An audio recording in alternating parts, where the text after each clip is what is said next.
తర్వాత ఈ యొక్క గోమతి చక్రాలను ఆ యొక్క పూజా మందిరంలో యథావిధిగా పెట్టాలి. అంటే వాటిపై పెట్టి మంత్ర జప సాధన అయిన తర్వాత అదేవిధంగా మంగళవారం రోజు రాత్రి అదే రోజు రాత్రి మళ్ళీ 8:30 నుంచి 9:30 లోపు ఓకే ఎక్కడ అంటే ఎక్కడైనా ఒక గొయ్యి తీయాలి. ఇంటి ఆవరణలో కానీ లేదా బయట ఎక్కడైనా చిన్న గొయ్యి తీసి ఈ యొక్క మనకు ఏవైతే ఉన్నాయో ఈ మిరియాలు ఏవైతే ఉన్నాయో ఈ మిరియాలను తీసుకువెళ్ళి గోతిలో వేసి కప్పెట్టాలి. ఇది బాగా గమనించుకోండి.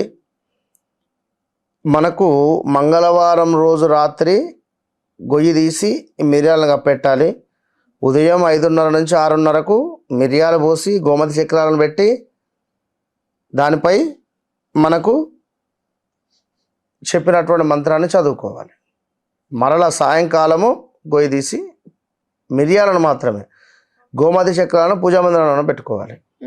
గమనించుకోండి. ఈ ప్రయోగం చేసిన తర్వాత అద్భుతమైనటువంటి ఫలితం మీ సొంతం అని చెప్పడం జరుగుతుంది.